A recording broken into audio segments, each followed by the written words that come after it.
Once upon a time, Manuel Saldana and Emely Rodriguez find rare comfort in each other's arms. This wedding was really the beginning of a new life for her. Everybody loved him. Everybody that met him fell in love with him. But just before their love is sealed together, they are pried apart by a shadowy figure with a gun. I felt like if I was in a nightmare.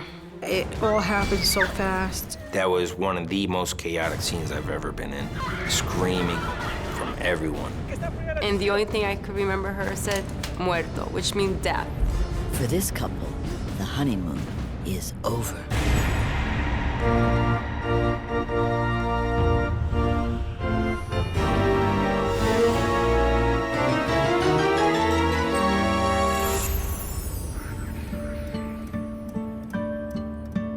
It's a damp spring night in Monticello, New York. But it's toasty inside the home of Emely Rodriguez and Manuel Saldana the night before their wedding. Emely is 31, a single mother. It was a happy family, you know, we were happy at that time. I couldn't ask for anything more. She's breathless with anticipation about marrying Manuel, her 28-year-old knight in shining armor, who has rescued her from a dark past. It's the beginning of a future she couldn't have imagined even a year ago.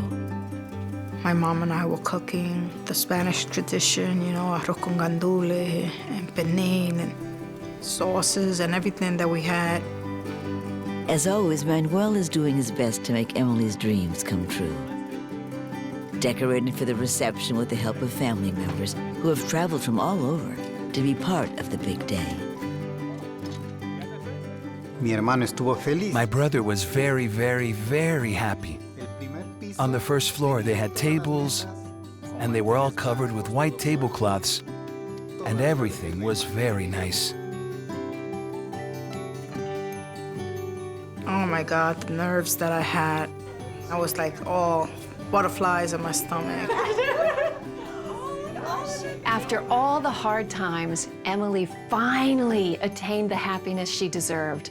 A great man, an exciting wedding, all the festivities. This was her moment to finally find happiness. The warm sounds of two loving families coming together wafts from the house and yard. But at 3:05 a.m., Monticello police get a call about a multiple shooting. The address? Manuel and Emely's home.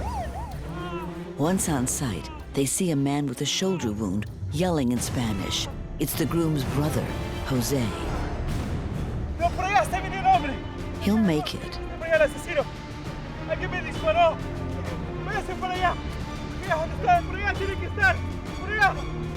In the backyard, they find another man down. He has multiple gunshot wounds. It's hard to believe, but it's the groom-to-be, Manuel.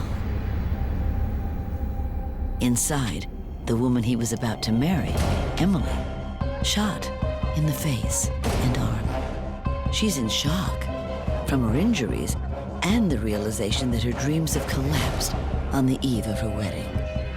I couldn't believe this was happening. I couldn't believe that anybody would do something like this. No one can understand. How is this possible? Just hours before the wedding of a couple who had worked so hard to get to this place in their lives.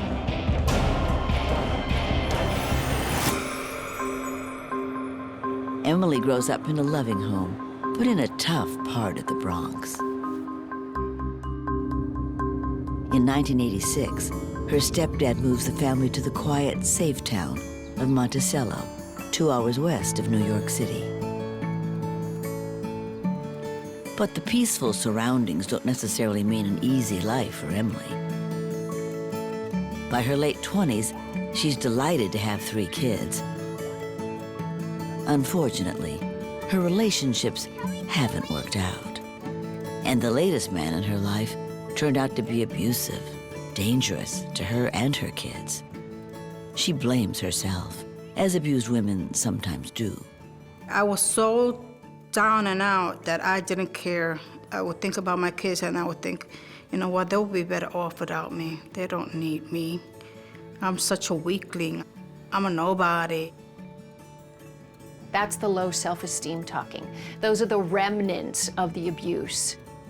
Abusive relationships are damaging not only physically, and in fact more so psychologically. It beats up your self-esteem, beats up your sense of self-worth. I felt that I was just sinking more and more, and that's when I started going to church. Church becomes her only source of comfort. Maybe there she can find what she needs. Manuel Saldana is a carpenter from Ecuador, soft-spoken, methodical, and with plans for a solid future. In 1987, he also moved from New York City to Monticello to pursue steady work, rehabbing houses. He looked for what life had to offer him, and he trusted himself. I'm not saying that he was a dreamer, but he had real dreams. He had dreams with a purpose, and he had dreams with a quality of life. He wanted a family, the American dream. Come to America, have a family, build a future. You know, he wanted to open his own business, which he was starting at that point. He was picking up a lot of clients. Even more important than Manuel's work is his faith. He attends the same church as Emely. And when he sees her there, he immediately takes note of the quiet young woman sitting silently in the back. I would come and I would go into a corner and just look out the window so nobody would see my face or anything. But every time I kind of looked, I could see him looking at me. All religions, no matter what the religion is, support families. So to find a guy in the church is great, because it's a given that the family life is the thing that's expected in the church. But she's just not looking right now. And he senses not to push it. He's a person who is not concerned about trivial things. It's about people, love, family, God, and community, not about worldly riches. And you saw that in his everyday activities, dealing with people. He was a very important person in the church. He was there all the time. And he would teach Sunday school classes. He also volunteers to drive the church bus. Emily's mother notices a subtle connection between the two. Like a good, sneaky mom with the right instinct, she makes her move. She begins inviting him to Sunday family dinners to spend time with her grandkids, and Emely.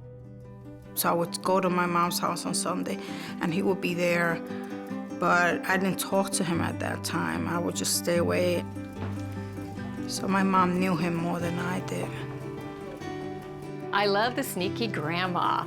Emily's mother saw that Manuel was a catch. She knew what was right for her daughter, but she couldn't push them together. He became her friend, the mom's friend, not Emily's. It was great, it was perfect. I love this woman. Emely notices Manuel's sincerity with others and gradually begins to think, maybe they could be together someday. But now she's living a nightmare, bleeding and worried about her kids and fiancé. She's desperate to know what happened to Manuel, but detectives don't want to send her deeper into shock and don't tell her that her groom is gone. She had a lot going on there, and we were just trying to, at this point, determine who had caused all this mayhem here and contain the crime scene. With 3 people down and a gunman on the loose, police must act fast to find out who is responsible for this wedding eve shooting, why they blasted away like this, and where they are now.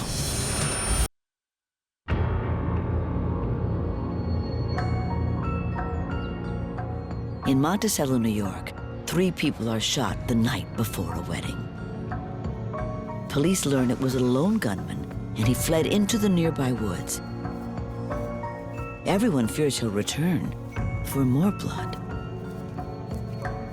There was still a lot of confusion. They said he had left, but we don't know exactly where he left, how he left, which direction he had left. Police fan out, slowly, wary of an ambush, but determined to find the shooter. Though shot twice, bride-to-be Emely will survive. But Manuel lies motionless in the backyard. When we went back out there, you could tell he was already deceased. There was absolutely no movement, no pulse, no nothing. He's dead. Just hours before he was to wed his dream girl. Sad to see. I mean, somebody lost their life that night. I mean, it's a terrible thing. You know, somebody that was somebody's brother and somebody's future husband is dead. Emely fears the worst, but at first no one will tell her what's going on with Manuel. But when the police came and I heard that DOA, it sounded like very slow. DOA. Oh my God. I felt like if my soul was gonna come out.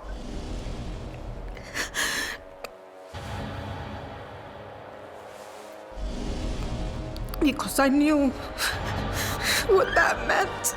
And I knew that he was gone and I couldn't do anything. I wanted to see him. I couldn't believe it. I couldn't.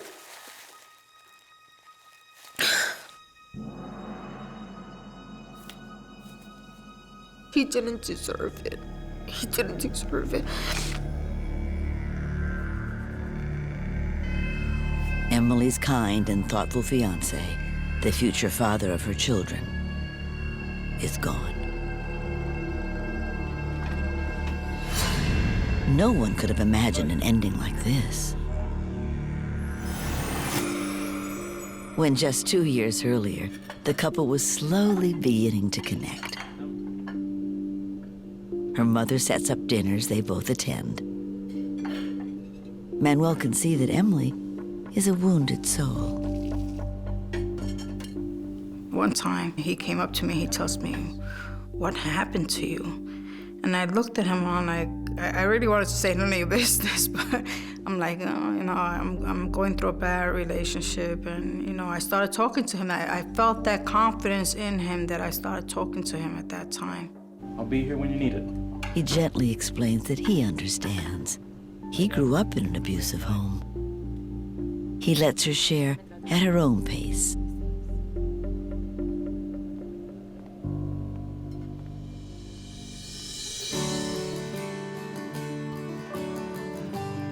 Slowly, her heart begins to thaw.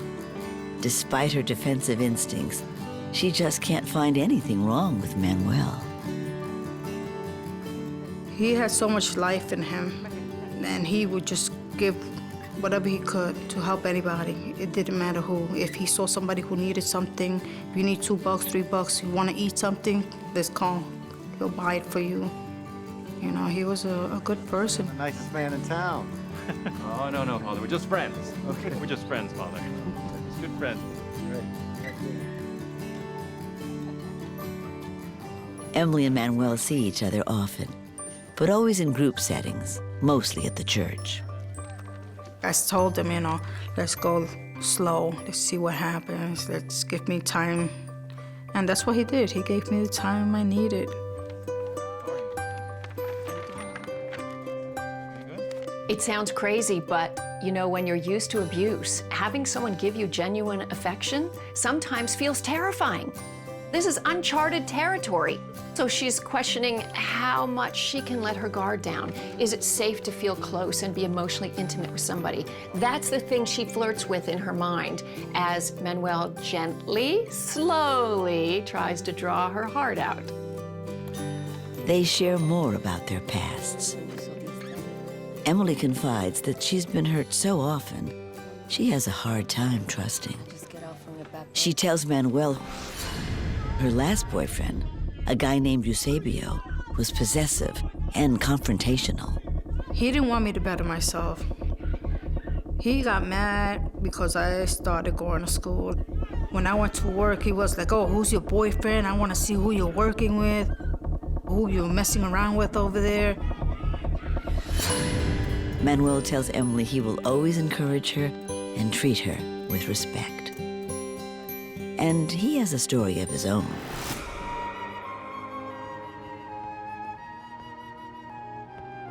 His heart was recently broken by his last girlfriend, Maribel.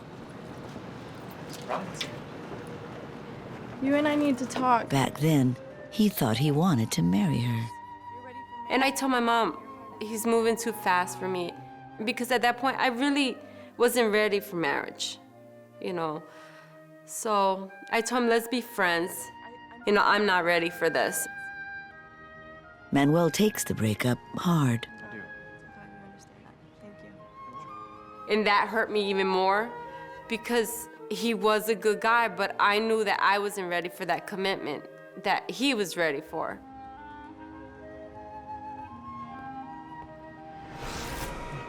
It's okay. Manuel and Emely help each other find peace of mind.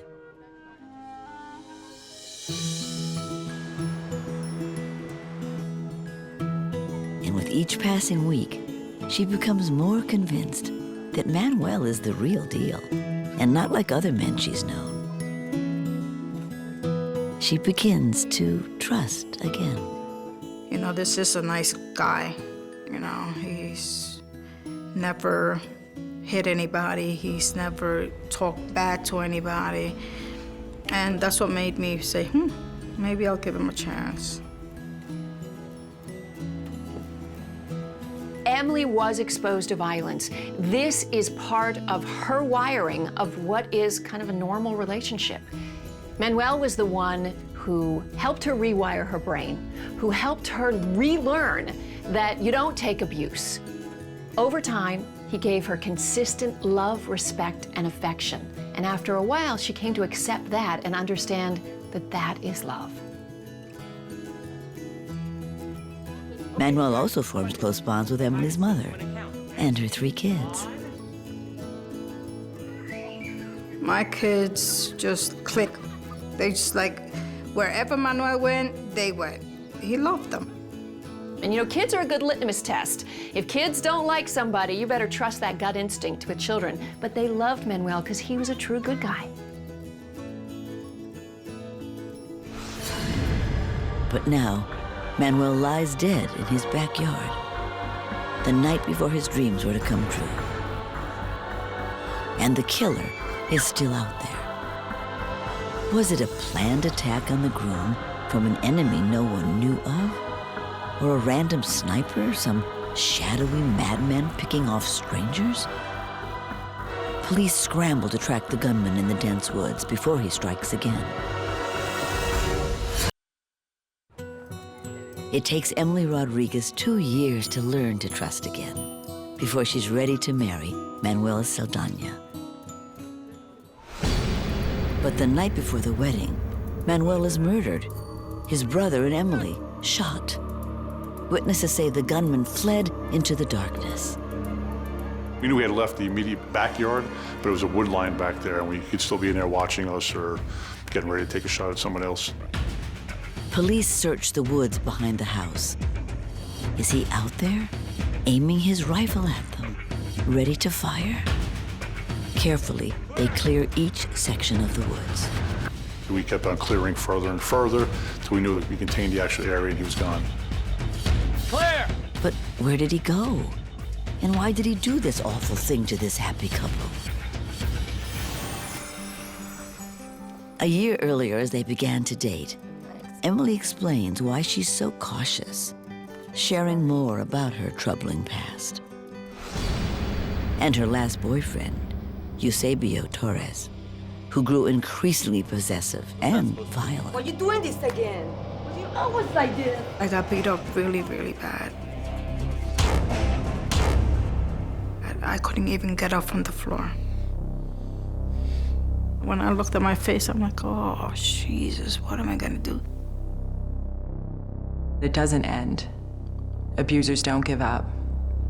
And they don't care if they're arrested, and they don't care if the police are after them. They don't care about an order of protection. They don't care. The woman feels trapped because she literally thinks, if I just don't make him mad, if I could just be a good person, he'll stop hitting me. So she stays inside, trapped in the system, the cycle of domestic violence. But Emely did things right. She saw the signs and left him to break that cycle. It's a very difficult thing to do, and Emely did it. She persevered. Manuel promises he will protect her. Manuel would always tell me, I'm not gonna let anything happen to you. You're with me now, so don't worry about it. I felt safe with him.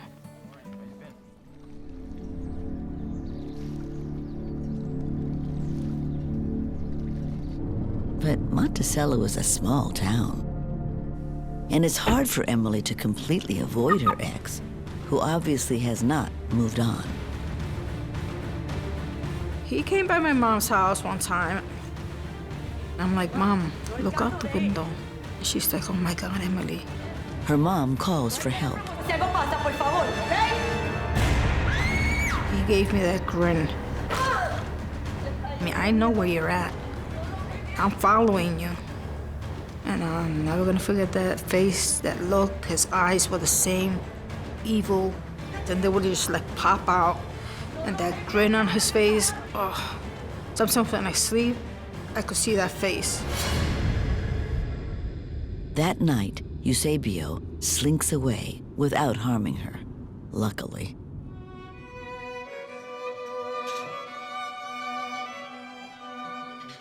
As Emely spends more time with Manuel, her ex seems to stop stalking her.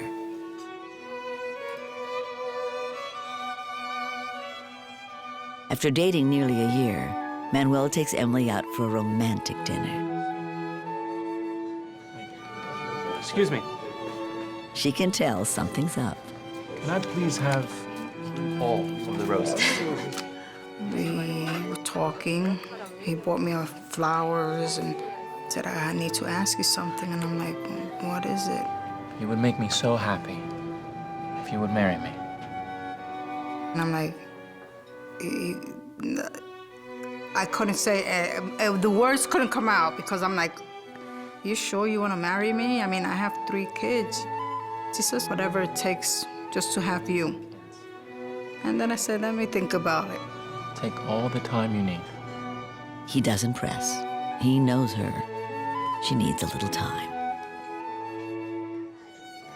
That gave her a little bit of control. And the fact that he allowed that, she was able to say, wow, this is a really cool guy. He respects me. So then after the dinner, I said, all right, okay, yeah, let's do it. Let's get married then. The couple planned for an April wedding, and Emely and her children move into Manuel's place. It's not long before he makes this house feel like a home. Why don't you guys go upstairs and pick out your rooms? He added personal touches such as paneling with like flowers or something that made it warm and charming. It was made with a lot of love, made with the idea of having family, made with the idea of life.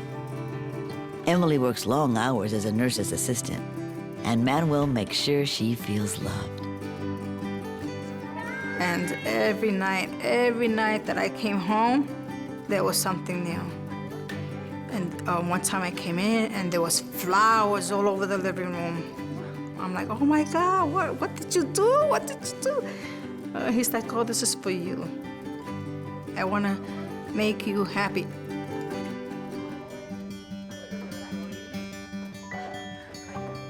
Another day, he had the bath already, so when I came home from work, I went straight into the bathtub with flowers in the water. It was something different all the time, and I loved it. He's so kind, devoted, so unlike what she's used to. Once she did allow herself to feel loved again, she blossomed. She went from lower self-esteem to the queen of her house, to have a guy who constantly showed his affection towards her. He didn't have an ulterior motive. He wasn't trying to control her or manipulate her. He was just in love with her, and he wanted to make sure she knew it. I think I needed that, somebody that I could trust and somebody who I could say, this is good. I could feel it, you know? There was a chemistry. Emely counts her blessings each day as she and Manuel prep for the wedding. It wasn't like it was all on me and it was all on him. We did everything together. Then one day, while out doing errands, Emely runs into her ex-boyfriend, Eusebio Torres. But this time, Manuel is with her. When we saw him at the store, I was afraid. And he's like, no, I'm gonna go talk to him. Manuel wants to show Emely he really is there for her. Manuel, he had the Lord behind him, you know. He wasn't afraid because he knew that it was all talk. So when he went and faced Eusebio, I was like, you know, I want you to leave her alone. She's with me now. We're gonna get married, you know. I don't want any problems with you. Eusebio backs down when faced with someone his own size. Yeah, Manuel said, oh, he's all talk. He's not gonna bother you. As the wedding date nears, excitement builds. But Emely doesn't have that special gown. Then one of Manuel's dear friends steps in with a kind offer. I wanted Manuel to be married with a beautiful girl with a long white dress. I had a beautiful white dress, my daughter's wedding dress, and I said, would you take this dress? Emely gratefully accepts the dress and begins adding a few personal touches to make it truly hers. So I cut it through the sides, put some trimmings on it, and every night when I came home, I went fix something on the dress. And one step at a time, and it took a long time. It took almost a month before I had the dress completely finished. As the dress nears completion, Emely models it for her mother. Oh, she loved it. She's like, oh, you're gonna shine. It's like a princess. You look like Snow White. It was a really nice dress. But then Manuel arrives, and in a break from tradition, sees her in the dress. I'm like, it's bad luck. You can't see the dress. He's like, oh, it doesn't matter. It's not gonna give me bad luck. Was it a bad omen? Some think so. I had a feeling, it was just a feeling that something just didn't feel right. And it was more as the wedding got closer. But Emely is undaunted by superstition. She and Manuel press forward to their wedding day, unaware of what is coming toward them through the darkness. Anyone there? After so much hope for a new future, Emely and Manuel's world has come crashing down. That was one of the most chaotic scenes I've ever been in. There were screaming from everyone. Very, very hysterical. The shooter disappeared into the night with a hunting rifle. Has he moved on to kill again? The terror of that night lies in cruel contrast to Emely and Manuel's life just before the wedding. A week before the big day, Emely gets a call from a friend who happens to be the sister of her ex-boyfriend, Eusebio Torres. And she tells me, I want you to come to the house. And I'm like, okay. And she tells me, all right, but come by yourself. I'm like, what's going on here? So when I went over there, she opened the door, and he came out from the kitchen. And my heart just dropped. I was so scared. And his sister tells me, don't worry, he's not gonna do anything. He just wants to tell you something. She wants to run. He had that look on his face. Every time he hit me, his eyes like popped out, and the smile on his face was like an evil smile. He says he only wants to apologize for mistreating her. And he says, I'm leaving to Florida. I'm never gonna bother you again. You don't have to worry about me. That was a very strange event, that Eusebio would use his sister to lure her into his presence. Was he really just trying to exert his control one last time? I'm close and I can get you to me if I need to. And I said to myself, I have to leave. I have to leave because something's not right. And I just walked out. Bye. And I just kept going. Hoping Eusebio really is finally gone, the couple tries to put the incident behind them. They have happier things to focus on. The night before the wedding, Manuel's excitement nearly bubbles over. He looked happy. He realized that he had a lot of friends. That was a special occasion for him.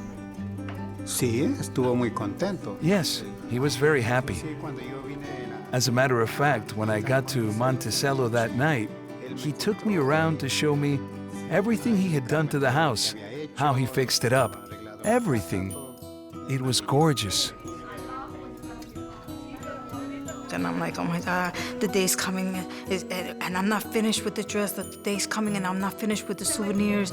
You know, where are the invitations? I didn't even get the invitations. Did you send them out? Did you do this? It was like crazy. The aroma of the coming feast fills the house as the decorations are finalized. Finally, at about 3 a.m., Emely is wrapping up for the night. Everything was done, and I was washing the dishes. Suddenly, the motion sensor lights in the yard go on. She sees someone near the woods. And I got scared, and I just took 2 steps back, and I told Manuel, he's outside, he's outside, he's out there. We're gonna go check it out, okay? And he's like, what? So Manuel said, oh, don't worry about it. I'll go outside. When Emely said, there's someone walking out there, we went out the door. Jose puts down a full beer, and the groom and his brother search the yard. Hello?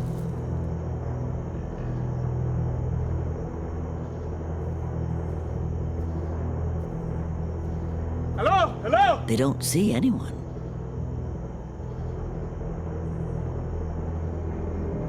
But when Jose comes back, the beer is almost empty.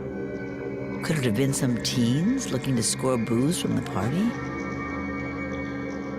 They tell Emely it's nothing, so she heads back inside.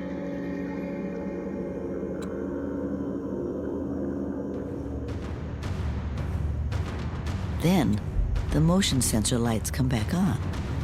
They're not alone in the yard. The brothers head back toward the woodline. Then, without warning, it's Eusebio Torres. When I felt the first bullet hit me, I kept running. But while I was running, I felt another bullet hit me in the waist. Jose runs to safety, but Manuel doesn't get far. No. I didn't even have time to move anywhere when I felt the first shot. And that was right on my face. A second bullet hits Emely in the forearm. The house erupts in terror and confusion. This guy was determined that if it was the last thing he did, he would control Emely and punish her for leaving him. This is her worst nightmare. She got away from this guy, and there he was. There's his face, with a gun in his hand, on her wedding eve. Emely tells police the shooter was her ex-boyfriend, and she gives them his photo. We wanted to make sure that we got him quickly. He had just shot 3 different people, killing one of them. We weren't sure if he was gonna shoot other people as well, if he was going to shoot a police officer. He was a dangerous guy.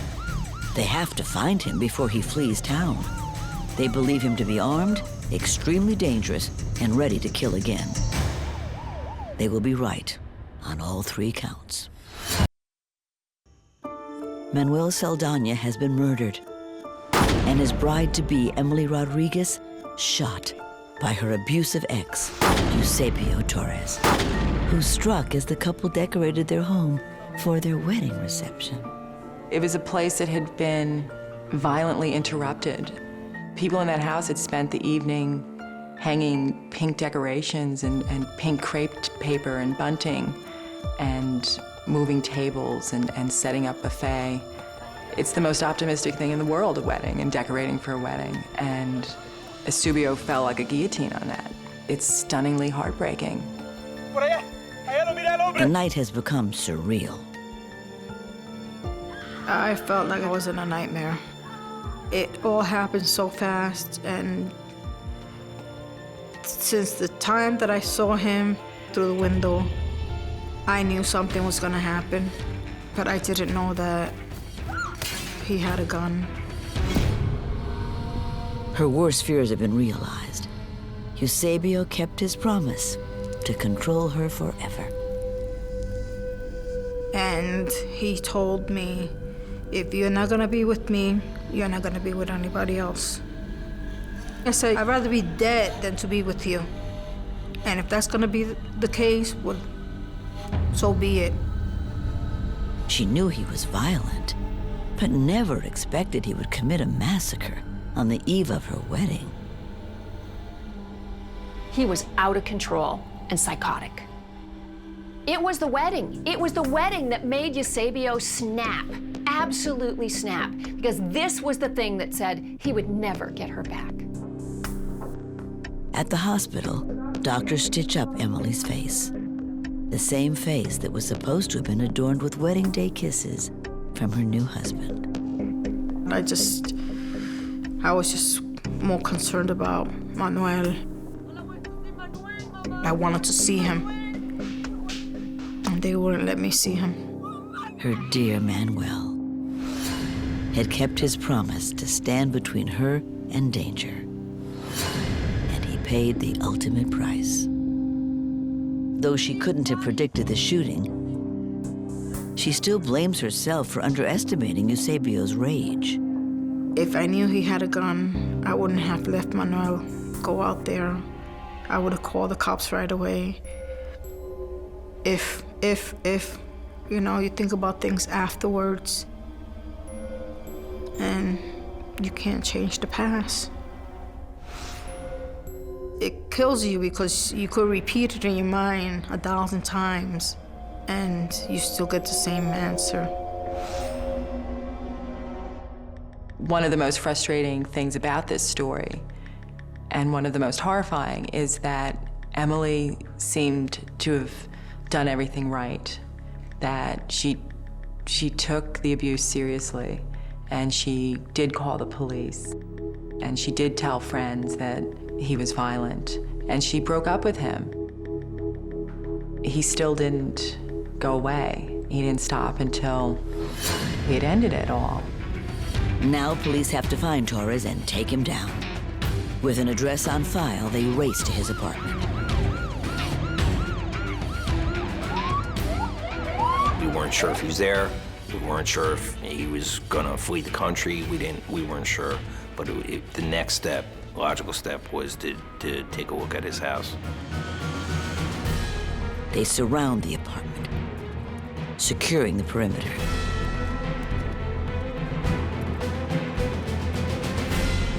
Is he in there? I knew he was armed. I knew he was, had no problem shooting people. I don't know if there was any people inside the apartment, taking a hostage or whatever it might be. The circumstances need to be dealt with right away. They breach the door, hoping he won't try to go out in a hail of bullets. Clear.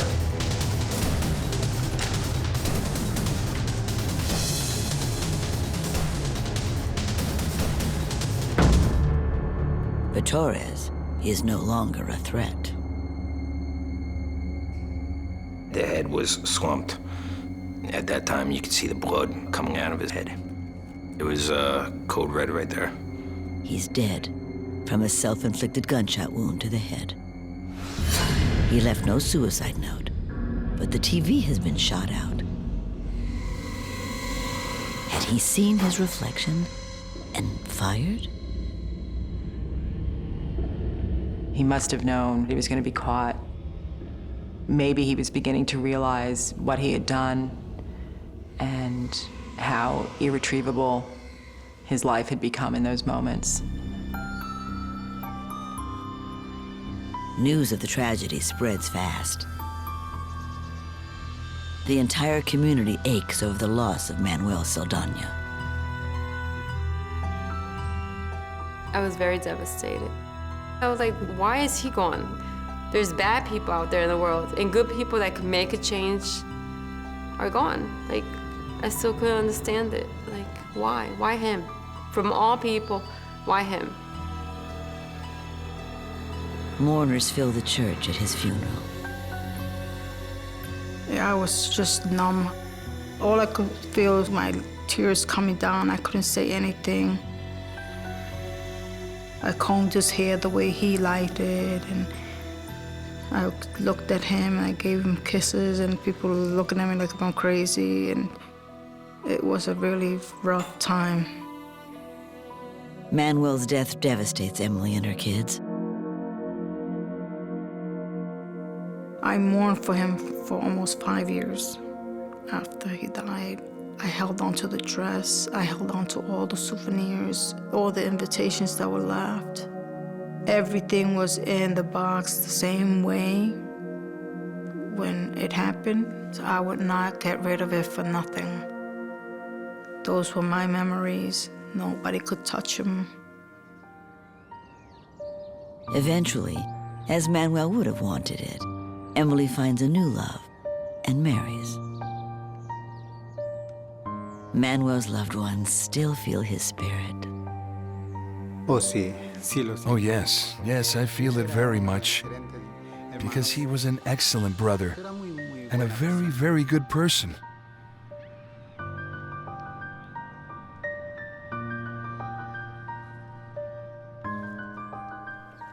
I feel that he's waiting for me up there. He and my mom, they're both waiting for me. But I know that he's gonna be the first one on the door when I walk in through heaven's door. He's gonna be right there, and I'm gonna be able to see him and thank him for what he did. You know? That'll be the day that I'll be happy. Just to be able to see him again. Our faith say that they're all waiting for us up there, and I can't wait for that day.